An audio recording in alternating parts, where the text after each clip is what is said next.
What's up YouTube? Today we'll be making a salted caramel and dark chocolate Yule log. You'll not regret it.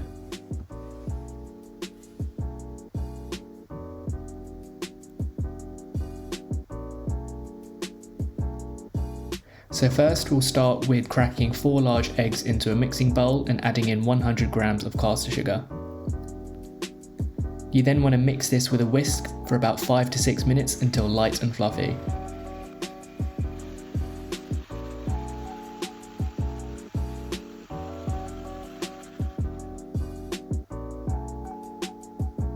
To this we'll be adding around 65 grams of self-raising flour, sifted, as well as 40 grams of cocoa powder of your choice.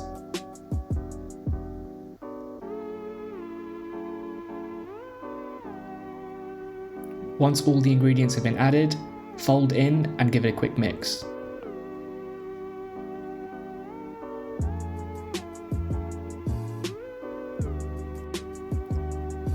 Once you have your mix, pour it into a flat baking tray lined with grease-proof paper. I'm using a medium-sized tray for this bake, but a smaller one would work just fine as long as you ensure that there's enough room for the sponge to rise. You can also spread your mixture across the tray to ensure that it has an even surface. Once prepared, bake the sponge in a preheated oven on 200 degrees Celsius for 8 to 10 minutes. If in doubt, poke the sponge with a knife, and if it comes out clean, you're good to go, and if not, cook for a further 2 to 4 minutes. Once you've taken the sponge out, let it cool and dust with icing sugar so it doesn't stick to the baking paper. Cut a piece of baking paper large enough to cover the bake, and then cover with a towel. Here's the hard part, we want to try and flip the sponge over without breaking it. So take your time when you do this.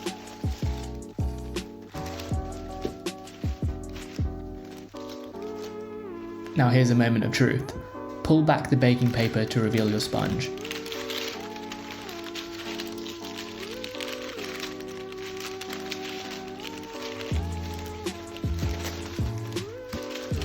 To roll the sponge, take the long edge of the baking paper and fold upon itself, and then carry on until you have a cylinder shape.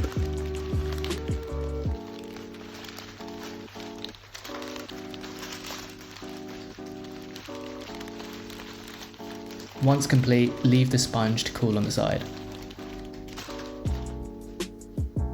Now for the salted caramel filling, we want to start with 300 milliliters of double cream. Start by whisking this until it forms stiff peaks.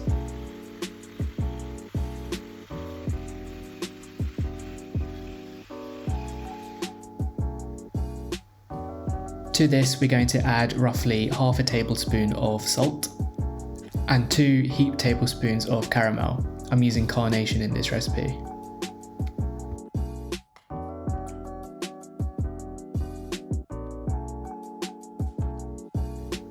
Fold this in until you have a salted caramel cream and then leave to the side.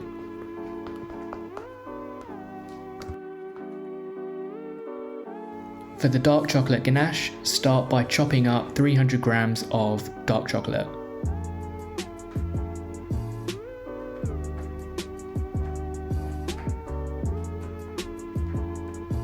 Once complete, heat up 300 milliliters of double cream just before it starts to simmer.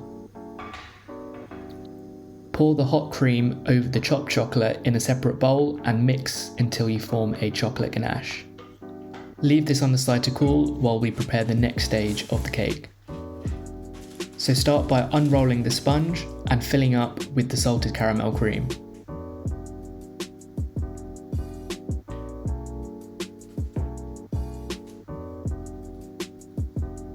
Now carefully roll the sponge back up using the baking paper as a guide.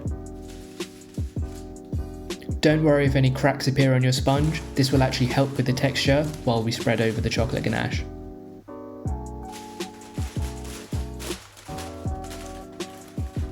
At this stage you'll also want to move the Yule log onto a serving dish. I'm just using a wooden chopping board to give it that extra effect. As you can see, I slipped the chopping board under the edge of the baking paper and pushed the log over. For extra effect, I cut a diagonal piece of the cake right at the end and repositioned it so it looked like a log.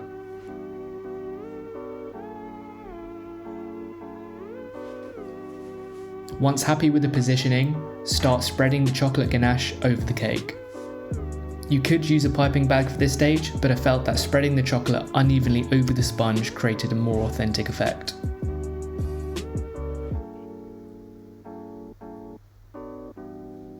And for the final touch, sprinkle some icing sugar over the sponge to create a snowy effect.